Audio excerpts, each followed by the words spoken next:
You know, sometimes the most profound stories, they aren't found in some grand history book. Nope, they're hidden in plain sight, in everyday things we might just toss aside, like an old community newsletter.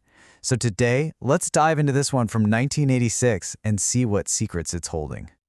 So, take a look at this. This is the cover of a news bulletin for the youth wing of the Tamil Representative Council in Singapore. But really, it's so much more than just paper and ink. Think of it as a time capsule, a perfect window into the soul of a community from almost 4 decades ago.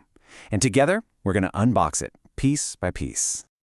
All right, so the very first thing that just jumps off the page is the energy. This isn't some dry, boring report. It's a community that is absolutely buzzing with life. And let's start with their big flagship event.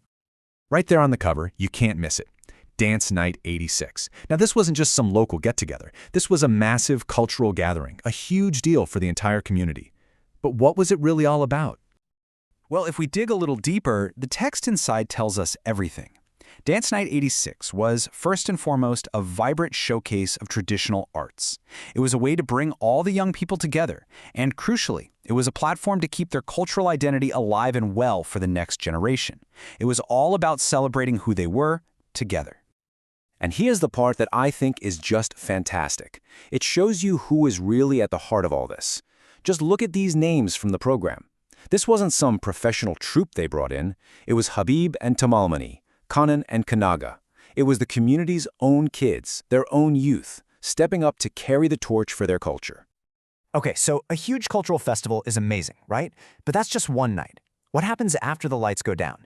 Beyond the celebration, what was this community really focused on building for the long haul? And this is where the story gets truly incredible. Because what we find is that underneath all this vibrant cultural activity was this deep, really organized, and frankly, massive commitment to one thing: education.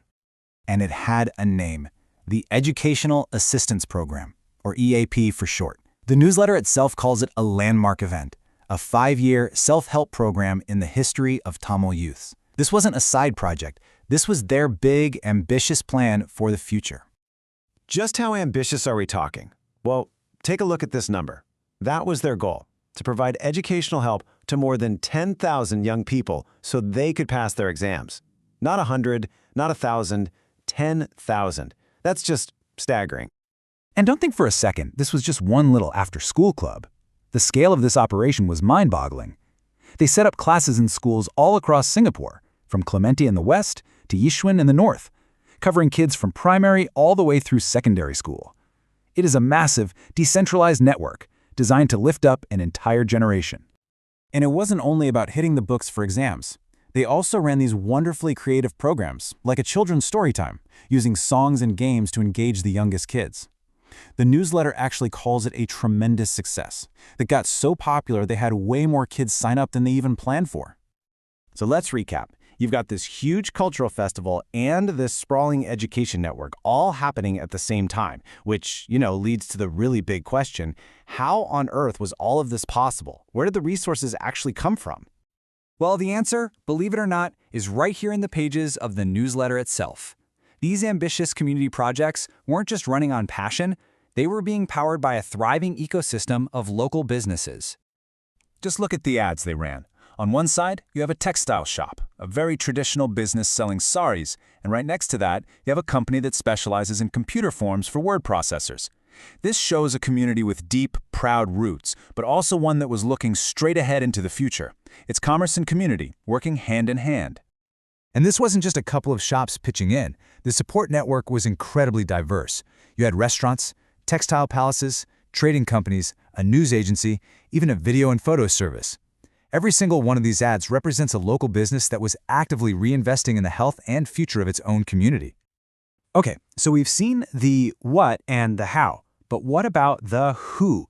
Because at the end of the day, programs and money are one thing, but communities, well, they're built by people. Let's circle back to Dance Nite 86 for a second and look at the project committee. This isn't a short list. This long list of names tells the real story.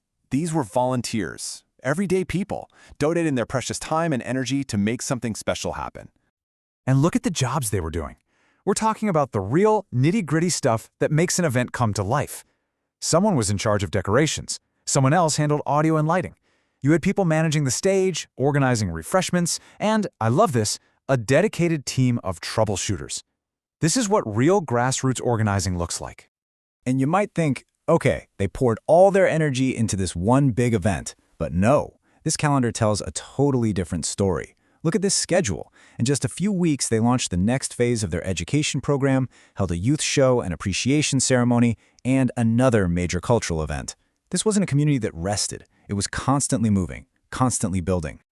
So, let's step back for a second. When you put all of these pieces together, the culture, the education, the businesses, the volunteers, what does it all add up to?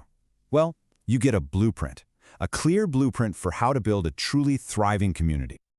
And this quote from the newsletter just perfectly captures the spirit of the whole thing.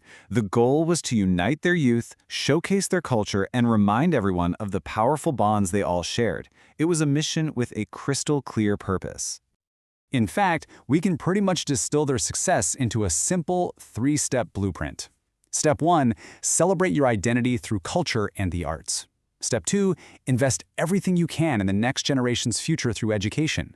And Step 3, build a support system where local businesses and community programs lift each other up. And here's what's really wild to think about. There was no social media, no group chats, no digital event platforms. This was all done through newsletters, phone campaigns, and people actually showing up. It's an amazing reminder that while the tools might change, the core principles of building a strong community, they're absolutely timeless. And that really brings us to our final thought. This one newsletter gave us a clear, powerful blueprint for how a community defined itself and built its future back in 1986. And it leaves us with a question to really reflect on. In our hyper-connected, digital world today, what does our community's blueprint look like?